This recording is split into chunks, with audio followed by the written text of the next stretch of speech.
தேவனுடைய பரிசுத்த நாமத்திற்கு மகிமை உண்டாவதாக.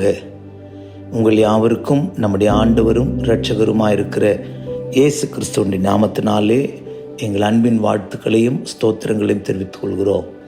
தேவன் தம்முடைய பெரிய தயவினாலே இந்த 7வது மாதத்தினுடைய 2வது ஆராதனையை காண செய்ததினாலே கர்த்தரை நன்றியோடு கூட ஸ்தோத்தரிக்கிறேன்.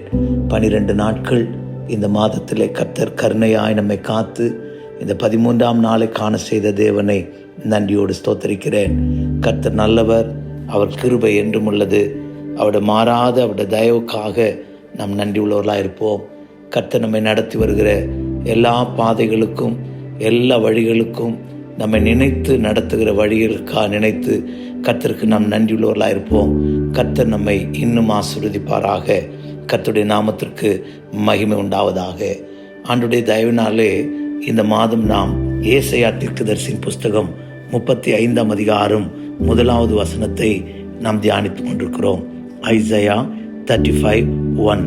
வனாந்திரமும் வறண்ட நிலமும் மகிழ்ந்து கடுவெளி கழித்து புஷ்பத்தை போல செழிக்கும். கர்த்தருக்கு ஸ்தோத்திரம். வனாந்திரம், வறண்ட நிலம், Kaduveli, wilderness, solitary place and desert, இந்த மூன்றும் நம்முடைய ஜீவியத்திலிருந்து மாற்றப்பட்டு புஷ்பத்தை போல செழிப்போம். ஒரு செழிப்பின் மாதமாய் கர்த்தர் நமக்கு தந்திருக்கிறார். கர்த்தருக்கு ஸ்தோத்திரம். உன்னதத்திலிருந்து ஆவி ஊற்றப்படும் போது நம்முடைய ஜீவியம் செழிக்கும் என்பதை குறித்து கடந்த ஆராதனையிலே நாம் தியானித்தோம். இந்த வாரம் நம்முடைய செழிப்பு ஏன் நஷ்டப்படுகிறது? கர்த்தருக்கு ஸ்தோத்திரம். ஏசாயா தீர்க்கதரிசி புஷ்பத்தை போல செழிக்கும் என்று சொல்கிறான். அப்போஸ்தலர் நடபடிகள் 14ஆம் அதிகாரத்திலே 17வது வசனத்திலே நாம் படிக்கும்போது, acts of apostle chapter 14 verse 17, அங்கே நாம் படிக்கும்போது நமக்கு செழிப்பான காலங்களை தேவன் தந்திருக்கிறார் என்று படிக்கிறோம். 14-17. அவர் நன்மை செய்து வந்து வானத்திலிருந்து மழைகளையும் செழிப்பும் உள்ள காலங்களையும் நமக்கு தந்து ஆகாரத்தினாலும் சந்தோஷத்தினாலும் நம்முடைய இருதயங்களை நிரப்பி. கர்த்தருக்கு ஸ்தோத்திரம். அப்படியானால் கர்த்தர் நமக்கு செழிப்புள்ள காலங்களை நமக்கு தந்திருக்கிறார் என்று படிக்கிறோம். ஆனால் கர்த்தர் நம்முடைய ஜீவிதத்தில் செழிப்பான அனுபவங்களை தந்திருந்தாலும் சில நேரங்களில் நம்முடைய ஜீவிதத்தில் பெரிய வறட்சியை, வனாந்திரத்தை நாம் பார்க்கிறோம். ஏன் நம்முடைய ஜீவியத்தில் வறட்சியான அனுபவங்கள், வனாந்திரமான அனுபவங்கள் நமக்கு வருகிறது? கர்த்தருக்கு ஸ்தோத்திரம். பிரியமானவர்களே, நம்முடைய ஜீவியத்தை நாம் சரிப்படுத்தி சுத்திகரித்து இந்த நாட்களிலே ஒரு செழிப்பை பெற்றுக்கொள்ள நாம் வாஞ்சை உள்ளவர்களாக இருப்போம். கர்த்தருடைய நாமத்திற்கு மகிமை உண்டாகட்டும். முதலாவதாக நம்முடைய ஜீவியத்தில் இருக்கிற வறட்சிக்கான காரணம், இல்லாவிட்டால் செழிப்பு நம்மை விட்டு நீங்கி போவதற்கு, அற்று போவதற்கான ஒரு காரணத்தை நாம் தியானிக்க போகிறோம். 107ஆம் சங்கீதத்திலே 31ஆம் வசனம் தொட்டு 33வது வசனம் வரைக்கும் நாம் வாசிக்கலாம். Psalms 107 verse 31-33. கர்த்தருடைய நாமத்திற்கு மகிமை உண்டாகட்டும். அவர்கள் கர்த்தருடைய கிருபை நிமித்தமும் மனுபுத்திரருக்கு அவர் செய்கிற அதிசயங்கள் நிமித்தமும் துதித்து. 107ஆம் சங்கீதம் 34ஆம் வசனத்தில், சாப்டர் 107 Psalms verse 34. குடிகளுடைய பொல்லாப்பின் நிமித்தம் செழிப்பான தேசத்தை அவர் உவர் நிலமாய் மாற்றுகிறார். verse 35. அவர் அவாந்தர வெளியை தண்ணீர் தடாகமாகவும் வறண்ட நிலத்தை நீரூற்றுகளாகவும் மாற்றி பசித்தவனை அங்கே குடியேற்றுகிறார். அங்கே அவர்கள் குடியிருக்கும் நகரத்தை கட்டி. கர்த்தருக்கு ஸ்தோத்திரம். இங்கே 31வது வசனத்திலிருந்து படிக்கும் போதும் கூட அவங்க கர்த்தருக்கு ஸ்தோத்திரம் ஆறுகளை 33 ஆறுகளை அவாந்தர வெளியாகவும் நீரூற்றுகளை வறண்ட ஸ்தலமாகவும் மாற்றுகிறது. 2 அனுபவத்தை பார்க்கிறோம். 33ஆம் வசனத்தில் ஆறுகள் அவாந்தர வெளியாய் மாறுகிறது. 35வது வசனத்தில் அவாந்தர வெளியை தண்ணீர் தடாகமாய் மாற்றுகிறார். வறண்ட நிலம் நீரூற்றாய் மாறுகிறது. நீரூற்றுகள் 33ஆம் வசனத்திலே வறண்ட நிலமாக மாறுகிறது. அப்படியானால் இந்த 2 வசனத்துக்கு இடையில ஒரு காரியத்தை நாம் படிக்கிறோம். அதுதான் 34ஆம் வசனம். என்ன அங்க சொல்லப்பட்டிருக்கு? குடிகளுடைய பொல்லாப்பு நிமித்தம் செழிப்பான தேசம் அது உவர் நிலமாய் மாறுகிறது. குடிகளுடைய பொல்லாப்பு, பொல்லாத சுபாவம், தேசத்து குடிகளுடைய பொல்லாத சுபாவம், இந்த பொல்லாத சுபாவம் நம்முடைய ஜீவியத்தில் கர்த்தருக்கு ஸ்தோத்திரம் செழிப்பான அனுபவத்தை நமக்கு வறட்சியாய் மாற்றுகிறதா. கர்த்தருடைய நாமத்திற்கு மகிமை உண்டாகட்டும். அதுபடினாலே என் வாழ்க்கையில் செழிப்பு வருவதற்கு வறட்சி வருவதற்கு என்ன காரணம் என்று சொன்னால், எனக்குள்ள இருக்கிற பொல்லாப்பு, ராங் டூயிங்ஸ், பொல்லாத கிரியைகள், பொல்லாத எண்ணங்கள், பொல்லாத சுபாவங்கள், பொல்லாத வல்லமைகள். கர்த்தருக்கு ஸ்தோத்திரம், பொல்லாப்பு எனக்கு இருக்குமானால் அதை தான் கர்த்தர் இந்த பொல்லாப்பின் நிமித்தம் உன்னுடைய செழிப்பெல்லாம், உன்னுடைய செழிப்பான காலங்கள், செழிப்பான நன்மைகள், செழிப்பான ஆசீர்வாதங்கள் எல்லாம் வறட்சியாய் மாறி போகிறது. கர்த்தருக்கு ஸ்தோத்திரம். நம்முடைய வேதத்தில் இஸ்ரவேல் ஜனங்கள் செய்த சில பொல்லாப்புகளை குறித்து நமக்கு படிக்க முடியும். கர்த்தருடைய நாமத்திற்கு மகிமை உண்டாகட்டும். நியாயாதிபதிகளின் புஸ்தகத்தில் நாம் படிக்கும்போது ஜட்ஜஸ் சாப்டர் 10 verse 6, கர்த்தர் அவர்களை கர்த்தர் விட்டு தூரமாய் போனதை பொல்லாப்பு என்று சொல்லுகிறார். நியாயாதிபதிகள் 10ஆம் அதிகாரம் 6வது வசனம். Judges chapter 10 verse 6. இஸ்ரவேல் புத்திரர் மறுபடியும் கர்த்தருடைய பார்வைக்கு பொல்லாப்பு செய்து கர்த்தரை சேவியாமல் அவரை விட்டு போய் பாகாலையும் அஸ்தரோத்தையும் சிரியாவின் தேவர்களையும் சீதோனின் தேவர்களையும் மோவாபின் தேவர்களையும் அம்மோன் புத்திரரின் தேவர்களையும் பெலிஸ்தரின் தேவர்களையும் சேவித்தார்கள். இங்கே நான் துக்கமாய் வாசிக்கிற, வேதனைப்படுகிற ஒரு அனுபவத்தை கர்த்தருக்கு ஸ்தோத்திரம். இஸ்ரவேல் ஜனங்கள் மறுபடியும் கர்த்தரின் பார்வைக்கு பொல்லாப்பை செய்து, அதில் சொல்லப்பட்டிருக்கிற வார்த்தை கர்த்தரை சேவியாமல் அவரை விட்டு போய்.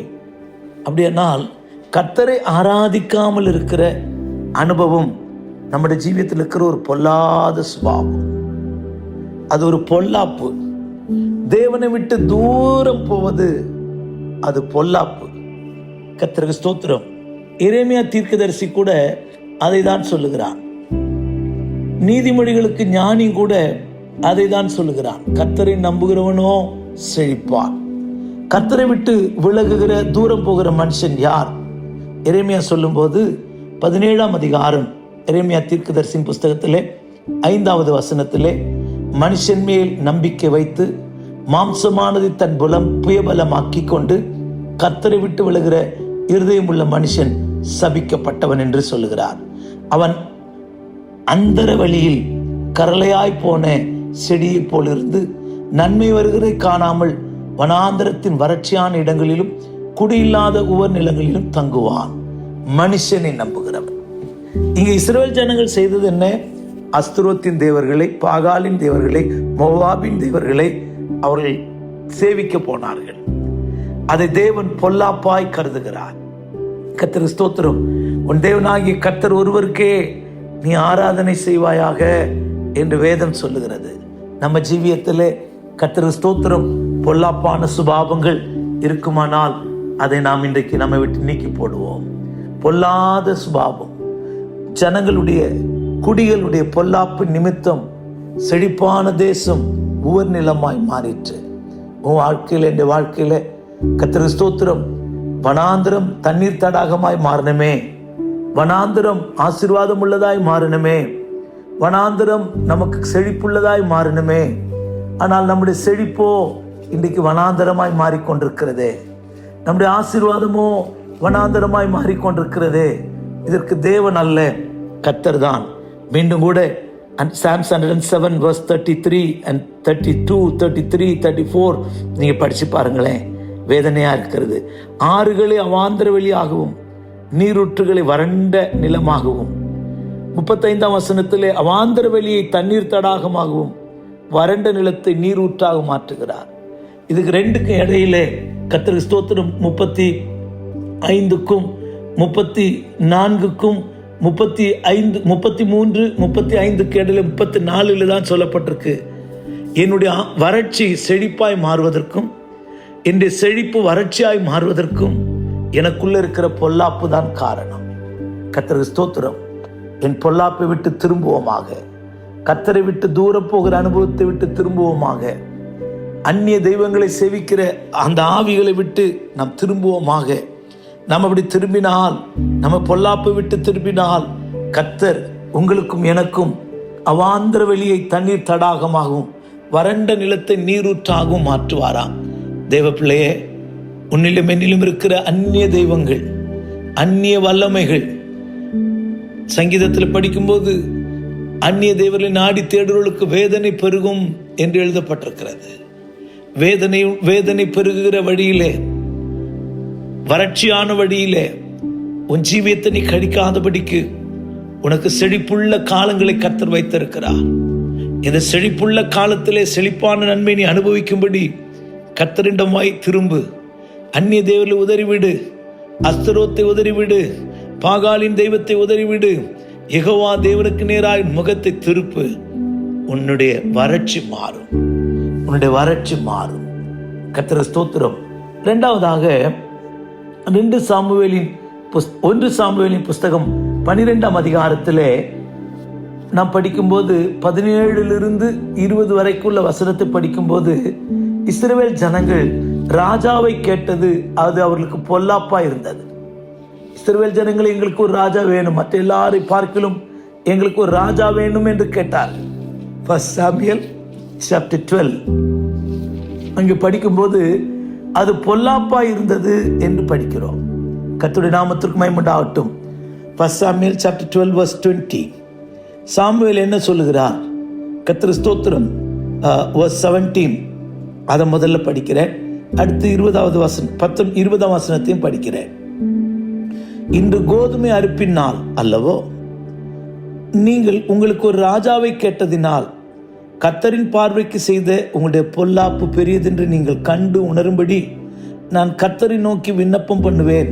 அப்பொழுது இடிமுழக்கங்களையும் மழைகளையும் கட்டளைகளையும் கட்டளையிடுவார் என்று சொல்லி, உங்களுக்கு ராஜாவை கேட்டதினால் கர்த்தரின் பார்வைக்கு செய்த உங்களுடைய பொல்லாப்பை பெரியதென்று நீங்கள் உணரணும். அப்படியானால் இதனுடைய அர்த்தம் என்ன?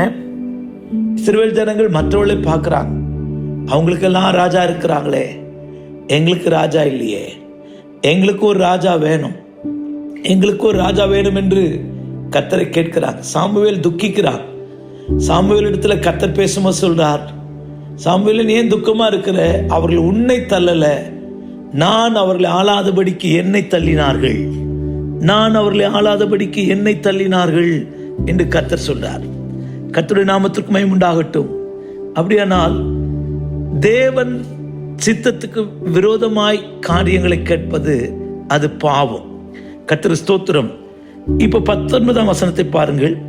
சாமுவேலை பார்த்து, நாங்கள் சாகாதபடி உம்முடைய தேவனாகிய கர்த்தரிடத்திலும் உம்முடைய அடியாருக்காக விண்ணப்பம் செய்யும். நாங்கள் செய்த எல்லா பாவங்களோடும் எங்களுக்கு ஒரு ராஜா வேண்டும் என்று கேட்ட இந்த பாவத்தையும் கூட்டிக் கொண்டோம் என்று ஜனங்கள் எல்லாரும் சொன்னார்கள். அப்பொழுது சாமுவேல் ஜனங்களை நோக்கி, பயப்படாதீங்கள், இந்த பொல்லாப்பை எல்லாம் செய்தீர்கள், ஆகிய கர்த்தரை விட்டு பின்வாங்காமல் கர்த்தரை உங்கள் இருதயத்தோடு சேவியுங்கள். சாமுவேல் சொன்ன ஆலோசனை, நீங்க இந்த பொல்லாப்பெல்லாம் செஞ்சிட்டீங்க, ஆனா கர்த்தரை விட்டு பின்வாங்காதீங்க, முழு இதயத்தோடு கர்த்தரை தேடுங்க. கர்த்தர் ஸ்தோத்திரம். ஆம் பிரியமானவர்களே, நம்ம வாழ்க்கையில கர்த்தரை விட்டுட்டு தேவன் எங்களை ஆளக்கூடாது, தேவன் எங்களை நடத்தக்கூடாது, பரிசுத்த ஆவியானவர்களை நடத்தக்கூடாது, ஆவியானவரை விட்டு தேவனை விட்டு நம் தூரம் போகிற மனுஷராக இருந்தால் பொல்லாப்பு செய்கிற மனுஷர். இஸ்ரவேல் ஜனங்களும் அப்படிதான் அந்நிய தெய்வத்தை தேடினார்கள். அவர்கள் கர்த்தரை விட்டு போய் அவரை விட்டு விலகி போனார்கள். இங்கே ராஜா வேணும், அழகாய் கர்த்தர் அவர்களை கர்த்தரே நடத்தி கொண்டு வந்தார். அவர்கள் குறைவே இல்லை. மற்றவர்களை பார்த்துவிட்டு சுய விருப்பத்தை நிறைவேற்றுகிறார்கள். நம்ம ஜீவியத்தில் தேவ சித்தமா சுய சித்தமா? நம்முடைய சுய விருப்பத்தை மற்றவர்களை பார்த்து, அவங்களுக்கு ராஜா இருக்காங்க, இவங்களுக்கு ராஜா இருக்காங்க, அவர்கள் ராஜாவோடு கூட சந்தோஷமா இருக்கிற எங்களுக்கு ராஜா இல்லையே ஆனால் கர்த்தருடைய மனதில் இருக்கிற நோக்கம் என்னன்னா, இஸ்ரவேல் ஜனங்கள் அவரே நடத்த விரும்பினார். ராஜாவேன்னு கேட்டாங்க. அது கர்த்தரின் பார்வைக்கு பொல்லாப்பா இருந்தது. அந்த பொல்லாப்பை செய்தோம் என்று உணரும்படியாய் சாமுவேல் தீர்க்கதரிசி ஜெபம் பண்ணி இடிமுழக்கத்தை உண்டு பண்ணினார். கர்த்தருக்கு ஸ்தோத்திரம். பொல்லாப்பை நாங்கள் இந்த பாவத்தையும் கூட சேர்த்துக்கிட்டோம்னு சொல்லி அழுது புலம்புறாங்க. அருமையானவர்களே, தேவ சித்தமில்லாத காரியத்தை கேட்டு எனக்கு அதுதான் வேணும் இதுதான் வேணும் கேட்டு பொல்லாப்பை கூட்டி கொண்டோமானால் பொல்லாப்பு என்ன செய்யுமாம்? நம்முடைய செழிப்பை அழித்து விடும். நாம் தாவீதை போல சொல்லணும். 1 சாமுவேல் புஸ்தகம் 24ஆம் அதிகாரத்திலே 11வது வசனத்திலே, 1 சாமுவேல் சாப்டர் 24 verse 11 அங்கே படிக்கும்போது சாமுவேல் சவுலை பார்த்து சொல்லுகிறான், கர்த்தர் ஸ்தோத்திரம், என் தகப்பனே பாரும், என் கையில் இருக்கிற உம்முடைய சால்வையின் தொங்கலை பாரும். உம்மை கொன்று போடாமல் உம்முடைய சால்வையின் தொங்கலை அறுத்து கொண்டேன். என் கையிலே பொல்லாப்பும் துரோகமும் இல்லை. என் கையில பொல்லாப்பு இல்லை, என் கையில துரோகம் இல்லை. என் சத்துருவாகி உம்மை நான் கொன்று போடவில்லை. கர்த்தருடைய நாமத்திற்கு மகிமை உண்டாகட்டும். நம்முடைய ஜீவியத்திலே தாவீதை போல சொல்லுவோம், நான் என் கையில பொல்லாப்பு இல்லை. பொல்லாப்புள்ள மனுஷராய், இருதயத்தில் பொல்லாப்பு, பேச்சில பொல்லாப்பு, பார்வையில பொல்லாத பார்வை, பொல்லாத சுபாவம், இவைகள் எல்லாவற்றையும் நம்ம விட்டு நீக்குவோம். இவைகள் நம்முடைய செழிப்பை நம்மை அற்றுப்போக பண்ணும். பயமுள்ளவர்களாக இருப்போம். கர்த்தருடைய நாமத்திற்கு மகிமை உண்டாகட்டும். 2வது, நம்முடைய வாழ்க்கையில நம்முடைய ஆசீர்வாதத்தை, செழிப்பான நன்மைகளை கெடுக்கிற இன்னொரு ஆவியை குறித்து வேதத்தில் படிக்கலாம். எரேமியா தீர்க்கதரிசியின் புஸ்தகம் 2ஆம் அதிகாரத்திலே படிக்கும்போது, எரேமியா 2ஆம் அதிகாரம் 7வது வசனத்திலே தேவன் துக்கத்தோடு கூட சொல்லுகிறார், அவர்கள் நான் நல்ல தேசத்தில் அவர்களை கொண்டு வந்தேன், செழிப்பா இருக்கும்படி அவர்களை கொண்டு வந்தேன். அவர்கள் என்ன செஞ்சாங்களாம்? கர்த்தருக்கு ஸ்தோத்திரம். ஜெரமியா சாப்டர் 2 verse 7, செழிப்பான தேசத்தின் கனியையும் நன்மையும் சாப்பிடும்படிக்கு நான் உங்களை இவ்விடத்திற்கு அழைத்து கொண்டு வந்தேன். ஆனாலும் நீங்கள் அதற்குள் பிரவேசித்த போது என் தேசத்தை தீட்டுப்படுத்தி என் சுதந்திரத்தை அருவருப்பாக்கினீர்கள். செழிப்பான தேசத்தின் கனியையும் நன்மையும் சாப்பிடும்படி நான் உங்களை அழைத்து வந்தேன். அதுக்கு முன்னமே 6ஆம் வசனத்தில் படிக்கும்போது, என்னை விட்டு தூரப்பட்டு மாயை பின்பற்றி வீணராய் போகிறதற்கு என்னிடத்தில் என்ன அநியாயத்தை கண்டீர்கள்? கர்த்தருடைய நாமத்திற்கு மகிமை உண்டாகட்டும். கர்த்தர் சொல்லுகிறது என்னவென்றால், எங்களை எகிப்து தேசத்தில் வர பண்ணினவரும் அவாந்திர வெளியையும் பள்ளத்தாக்கும் உள்ள தேசமும் வறட்சியும் மரண இருளும் உள்ள தேசமும் ஒருவனும் கடவாமலும் ஒரு மனுஷனும் குடியிராமலும் இருக்கிற தேசமான வனாந்தரத்தில் எங்களை நடத்தினோருமாகிய கர்த்தர் எங்கே என்று உங்கள் பிதாக்கள் கேளாமல் என்னை விட்டு தூரம் போனார்கள், மாயையை பின்பற்றினார்கள். தேவன் ஜனங்களை குறித்து ஒரு நோக்கம் வைத்திருக்கிறார். அவர்களை செழிப்பான தேசத்தின் கனிகளை புசிக்க, நன்மையை புசிக்க அவர்களை கர்த்தர் அழைத்து வருகிறார். ஆனா இவங்க என்ன செய்யறாங்கன்னா, தேசத்தை தீட்டுப்படுத்திட்டாங்க. கர்த்தருக்கு ஸ்தோத்திரம். நம்முடைய ஜீவியத்தில் இருக்கிற கானான் தேசத்தின் நன்மையை புசிக்காமல் தேவன் நல்ல அருமையான காலங்களை, கிருபைகளை தந்திருக்கும் போது அவைகளை நாம் ஆசீர்வாதத்தை இழக்க காரணம் என்ன? செழிப்பு மாறி போக காரணம் என்ன? இந்த செழிப்புள்ள கனிகளை, செழிப்பான நன்மைகளை அனுபவிக்காமல் போவதற்கு காரணம் என்ன? அதுல பிரவேசித்த உடனே தேசத்தை தீட்டுப்படுத்திட்டாங்களாம். கர்த்தருக்கு ஸ்தோத்திரம். இந்த கானான் தேசம் நம்முடைய ஜீவியத்துக்கு அடையாளமா இருக்கிறது. தேவன் நமக்கு நல்ல பரிசுத்த ஆவியை தந்தார், நல்ல ஆவியை தந்தார், நல்ல ரட்சிப்பை தந்தார், நல்ல சபை ஆராதனை தந்தார். ஆனால் நீங்கள் நானும் தீட்டுப்பட்டவர்களாய், தேசத்தை தீட்டுப்படுத்துகிற மனுஷராய் நாம் மாறி இருக்கிறோம். கர்த்தருக்கு ஸ்தோத்திரம். மார்க்கு சுவிசேஷத்திலே 7ஆம் அதிகாரத்திலே நாம் படிக்கும்போது, மார்க்கு சுவிசேஷம் 7ஆம் அதிகாரம் 21ஆம் வசனத்தில் 18ஆம் வசனத்திலிருந்து நாம் படிக்கும்போது, அதற்கு அவர், நீங்கள் இவ்வளவு உணர்வில்லாதவர்களா? புறம்பே இருந்து மனுஷனுக்குள்ளே போகிறது ஒன்றும் அவனை தீட்டுப்பட மாட்டாதென்று நீங்கள் அறிந்து கொள்ளவில்லையா? அது அவன் இருதயத்தில் போகாமல் வயிற்றிலே போகிறது. அதிலிருந்து எல்லா போஜனங்களும் அசுத்தங்களையும் கழிக்கிற ஆசன வழியாக நீங்கி போகும். மனுஷனுக்குள்ளே இருந்து புறப்பட்டு வருகிறதே மனுஷனை தீட்டுப்படுத்தும். எப்படி எனில், மனுஷனுடைய இருதயத்துக்குள்ளிருந்து பொல்லாத சிந்தனைகளும், விபச்சாரங்களும், வேசித்தனங்களும், கொலைகளும், களவுகளும், பொருளாசைகளும், துஷ்டத்தனங்களும், கபடும், காமவிகாரமும், வன்கண்ணும், தூஷணமும், பெருமையும், மதிகேடும் புறப்பட்டு வரும். கர்த்தருடைய நாமத்திற்கு மகிமை உண்டாகட்டும். பொல்லாங்கானவைகளாகிய இவைகள் எல்லாம் உங்கள் உள்ளத்திலிருந்து புறப்பட்டு மனுஷனை தீட்டுப்படுத்தும் என்றார்கள். மனுஷனை தீட்டுப்படுத்துகிற சுபாவத்தை குறித்து நம்ம இங்க படிக்கிறோம். வெளியே உள்ள போகிறது ஒன்றும் மனுஷனை தீட்டுப்படுத்தாது. மனுஷனுக்குள்ளிருந்து புறப்பட்டு வருகிறவைகள் மனுஷனை தீட்டுப்படுத்துமா? இந்த தீட்டின் சுபாவம், தீட்டுண்டாக்குகிற சுபாவம் நம்முடைய செழிப்பை இல்லாமல் மாற்றிவிடும். செழிப்பு இல்லாமல் நம்மை மாற்றிவிடும். செழிப்புக்கு தூரமாய் மாற்றிவிடும். கருமையானவர்களே, இந்த தீட்டு நீங்க நாம் சுத்திகரித்துக் கொள்ள வேண்டியது அவசியமா இருக்கிறது. கர்த்தருக்கு ஸ்தோத்திரம்.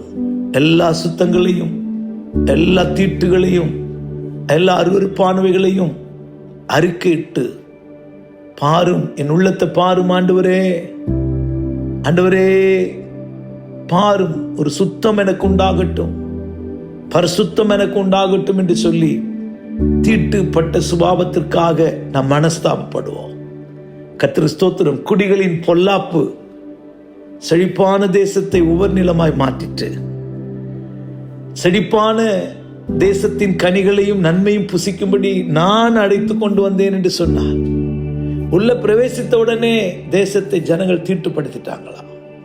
தேவனை விட்டு தூரம் போயிட்டாங்க. கர்த்தர் துக்கத்தோடு சொல்லுகிறார், நாம் தீட்டுப்பட்டவன் தொடுகிறதெல்லாம் தீட்டு, தொட்டவனை தொட்டவன் தீட்டு. நம்முடைய ஜீவியத்திலே நாம் தீட்டுப்பட்ட அனுபவத்தோடு மற்றவர்களை தொடும்போது, மற்றவர்கள் நம்மை தொடும்போது தீட்டுள்ளவர்களாய் நாம் மாறிடுறோம். ஜீவியத்திலே தீட்டு பிரவேசிக்கிறது, ஆசீர்வாதங்கள் இல்லாமல் போகிறது, ஆசீர்வாதத்திற்கு அந்நியராய் மாறுகிறோம், நன்மைக்கு தூரமாய் போகிறோம். கர்த்தருடைய நாமத்திற்கு மகிமை உண்டாகட்டும். இந்த அனுபவத்திற்காக மனஸ்தாபப்பட்டு அறிக்கை செய்து சுத்த இரத்தத்தாலே கழுவப்பட்டு பரிசுத்தாவினாலே சுத்திகரிப்பு பெற்ற மனுஷராய் மாறுவோம். தீட்டுகள் நீங்க நம்மை கர்த்தர் சுத்திகரிப்பாராக. மூன்றாவது ஒரு காரியத்தை நெகேமியா சொல்லுகிறார். கர்த்தர் செழிப்பாய் அவர்களை வைத்தாராம்.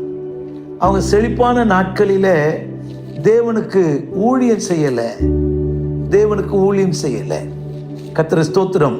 நெகேமியாவின் புஸ்தகத்திலே 9:25 முதல்ல வாசிக்கிறேன்.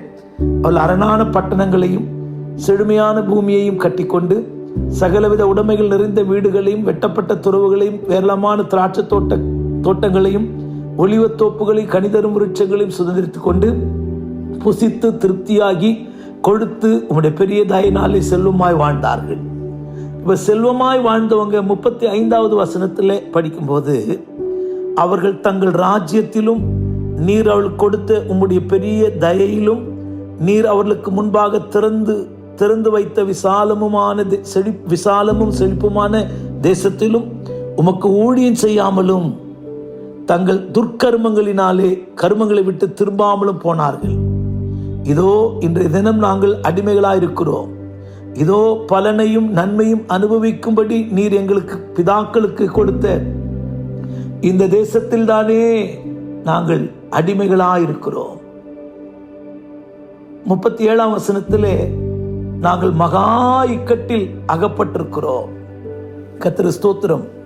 கர்த்தர் நமக்கு செழிப்பை தரும்போது இந்த செழிப்பு சேர்த்து வைப்பதற்காக அல்ல, கர்த்தருடைய ராஜ்யத்தை கட்டுவதற்காக, கர்த்தருடைய ஊழியங்களுக்காக. அந்த வார்த்தை என்னை ரொம்ப தொட ஆரம்பித்தது. உமக்கு ஊழியம் செய்யாமலும் தங்கள் துர்க்கர்மங்களை விட்டு திரும்பாமலும் போனார்கள். கர்மம், கிரியை, துர்க்கிரியை, செழிப்பு வரும்போது துர்க்கர்மங்கள் நமக்குள்ளே வரக்கூடாது, நற்கர்மங்கள் வரணும். நன்மை அனுபவிக்கும்படி இந்த தேசத்தை அடிமையாய் மாறிட்டாங்க, மகா இக்கட்டில் அகப்பட்டிருக்கிறாங்க. காரணம், அவர்கள் கர்த்தருக்கு ஸ்தோத்திரம், நன்மையை திறந்து வைத்த விசாலமும் நன்மையுமான தேசத்தில் ஊழியம் செய்யல. செழிப்பு வந்தபோது ஊழியம் செய்யல, அடிமைகளாய் மாறிட்டாங்க. நம்ம ஜீவியத்தையும் உயிர்த்து ஆராய்ந்து பார்ப்போம். என் செழிப்பு கெட்டு போவதற்கு பொல்லாப்பு இருக்கிறதா, தீட்டு இருக்கிறதா? செழிப்பான அனுபவம் நாட்களிலே கர்த்தரை மறந்து ஊழியம் செய்யாமல் துர்க்கர்மங்களில் ஈடுபட்டு நன்மை அனுபவிக்கிற தேசத்தில் அடிமைகளாயிருந்து இக்கட்டுக்குள் அகப்பட்டிருக்கிறேனா? ஏன் அப்படியானால் உணர்ந்து ஒரு சுத்திகரிப்பை பெற்றுக்கொள்வோம். நன்மைக்கு தூரமாய் என்னை மாற்றிவிடாதிரும். வறட்சிகள் மாறட்டும், செழிப்பு எனக்குள்ள உருவாகட்டும் என்று நம்மை சமர்ப்பிப்போம். நம்மை உணர்வோமானால், சிந்திப்போமானால், கதறுவோமானால், சுத்திகரித்துக் கொள்வோமானால், சுத்திகரிக்கப்பட்ட பின்பு உங்களுக்குள்ள எனக்குள்ள ஒரு செழிப்பை தருவா. ஒப்பு கொடுப்போமா? ஜெபிப்போம். பிதாவே, உமக்கு ஸ்தோத்திரம். அடியார்களை தாழ்த்துகிறோம், வெறுமையாக்குகிறோம். எங்களோடு பேசிக் கொண்டிருக்கிற நல்ல தயவுக்காய் ஸ்தோத்திரம். வனாந்தரமும் வறண்ட நிலமும் செழித்து, கடுவெளி கழித்து புஷ்பத்தை போல செழிக்கும் என்று சொன்னீர். எங்க ஜீவியத்தில் வனாந்தரம் வருவதற்கு, வறட்சி வருவதற்கு என்ன காரணம், எங்க செழிப்பு அற்றுப்போவதற்கு என்ன காரணம் என்று நாங்கள் தியானித்துக் கொண்டிருக்கிறோம். பொல்லாப்பு, தீட்டு, ஊழியம் செய்யாமல் போனது, துர்க்கர்மங்களிலே ஈடுபட்டது, நாங்கள் அடிமைகளா இருக்கிறோம், இக்கட்டில் அகப்பட்டிருக்கிறோம் என்று தேசத்தின் குடிகளிலே புலம்பினார்கள். அதே போல எங்களுடைய ஜீவியத்திலேயும் இக்கட்டும் துர்க்கர்மமும் தீட்டும் பொல்லாப்பும் எங்களுக்குள்ளிருந்து எங்களுடைய ஆசீர்வாதத்தை எல்லாம் அடிக்கிறதையா, எல்லாவற்றையும் மன்னித்து எங்களை கழுவி சுத்திகரித்து ஒரு விசை கூட தயவாய் இறங்கி எங்களை சுத்திகரியும். எங்களை ஆண்டவரை பரிசுத்தப்படுத்தும். செழிப்பினால் எங்களை நிரப்பு நடத்தும், காத்துக்கொள்ளும். இயேசுவின் நாமத்தில் ஜெபிக்கிறோம் நல்ல பிதாவே. ஆமென், ஆமென். God bless you. Praise the Lord.